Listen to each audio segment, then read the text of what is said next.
light, easy to handle, effective. The handgun is the ideal weapon for both defensive and offensive close-quarter man-to-man combat fighting. Easily carried at the side, it's practically a part of you. In spite of the weapon's light weight and compactness, a bullet smashing through only one of these white pine boards would be enough to seriously wound a man. Hey guys, Dr. Drake 63 here today. Going to do an unboxing, I guess, if you will. And this is supposedly the original craft box. I don't know if it is or not. For a Remington Rand pistol, 1911. This one is dated per the serial number as second batch of 1943 by the Remington Rand Company out of Syracuse, New York, which is not to be confused with Remington Firearms. The Remington Rand Company was a typewriter company. And they at one point were a subsidiary of the Remington Company, and they were contracted along with Colt and Ithaca and a few others to make 1911 M1911 U.S. GI pistols for World War II. And this one is in really nice shape in looking at it. Now it's obviously not mint, and you see it's got some handling marks on it. This is the original Parkerization, and there's some things that are really cool about this. Some of the earlier Remington Rands had this checkered mainspring housing as opposed to serrated, and love this checkered trigger as well. I'm a fan of the short trigger on a 1911. But you can see some of the stamping. Here's the ordnance mark, and a real good clue that this has not been reparkerized, as these ordnance marks were put on as acceptance after the firearm was finished and sent to the government. And you can see, if you look real close here, you can see that's not covered up by a reparkerization job. It is United States property, and it's a really cool pistol. And we think that it is original. And by original, I mean this was not re-arsenaled at any point.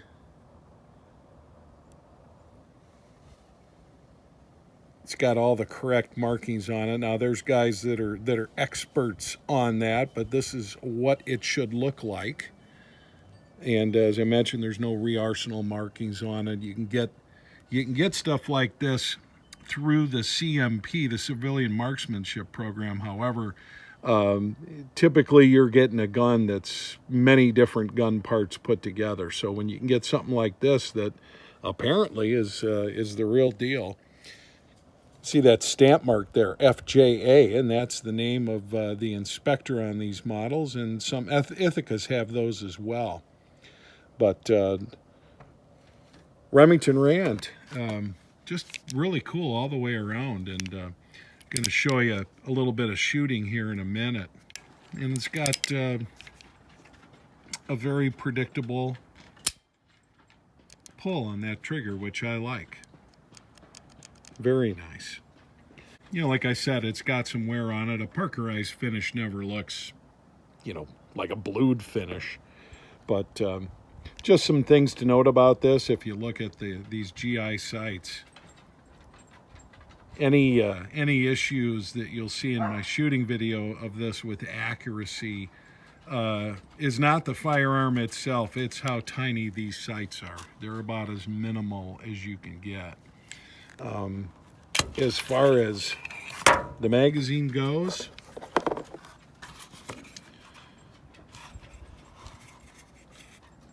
this is a period correct magazine. Now, is this the one that came with the firearm? I don't know if there's any way of telling, but this is period correct. This R means it was made by one of the U.S. GI suppliers during World War II, Risden Tool and Machine. And this works great. It locks back the slide and all that good stuff. So, but just overall, just a very nice example of what you can have. And if you do some looking back through my channel, you'll see I did do a similar time frame 1940s Colt commercial that I had, which was a prettier gun, but was definitely not the historical context that you get with this. Here they've got these Bakelite style plastic grips, which were also US GI, and so everything about this is really cool. And again, like you can tell, this was not bead blasted and reparked or anything like that. The barrel definitely has some wear on it, but it doesn't interfere with the accuracy. You know, on something like this, you could you could get anything really in terms of accuracy, and you know, they weren't built to be target shooters, but just all the way around very cool. And you know, is this going to be a gun I'm going to put 5,000 rounds through? Probably not. Now, one of the things that's nice about this, some of these older ones are pretty loose, and this one is very nice and tight in terms of tolerances. And we're going to go ahead and take this down real quick just so we can take a little bit closer look at the parts. Just regular 1911. I don't know how many videos I've done on various 1911s that I've owned, but it's been a few, that's for sure. Quite a few 1911s over time, and you know, it all comes down to the same thing, guys. It's a very serviceable design, and one of the things with these Remington Rands, prior to the second production in 1943, which this was, they had some problems with parts interchangeability, which is a problem for the U.S. military, because they need to be able to swap out a Colt barrel bushing with Springfield barrel and things of that nature. So, you know, that's where the parts interchangeability comes in. But as you can see here, just a 1911 through and through. So ideally, or technically, I should be able to take a slide off a modern 1911 that's built to this mil spec, the USGI, and it would work just fine. A barrel would work just fine, all sorts of things. It's got a fairly nice ramp here. So like I said, I'm not going to put plus P personal defense ammo in there, but it'll shoot ball, and seems to cycle flat nose FMJ as well, 230 grain. And I've heard a lot of folks say, hey, if you had to use one of these for self-defense, which it would certainly work, that 230 grain ball ammo is just fine for that, and I would tend to agree. And here's your barrel. One thing that I did notice, if you look right here, you're going to see that this has S and P, so I think it's possible this is a Springfield barrel. They did use different parts from different manufacturers, so I don't believe this barrel was replaced. Now, it could have been, certainly could have been, but when Remington Rand started in for their first few years of productions, they did get different components from other manufacturers. So to see a Springfield barrel, H.R. Richardson, things like that, wasn't that uncommon in these firearms. But like I said, all the way around, this is just basically a basic 1911.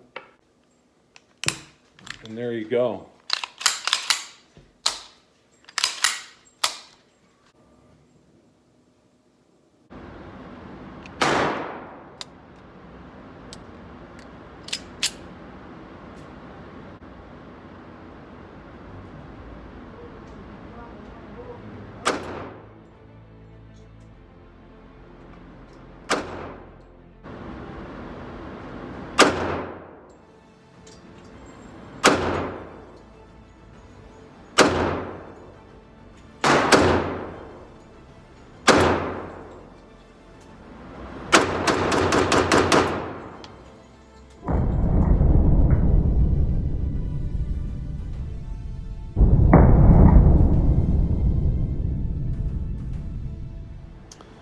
So these were all taken at 10 yards or 30 feet, and started out high, found our point of aim a little bit, took some quicker shots, and so, but I mean, it's really based on the sights themselves. And I noticed to the degree to which I slowed down and got used to the sight picture, I was able to get tighter groups. But it is a military sidearm. It's not a target pistol. But having said that, loved it, functioned flawlessly, and have always wanted one of these. So I really enjoyed bringing this to you today. This is Dr. Drake 63. As always, I appreciate you watching, and we'll see you next time. Take care. Be safe.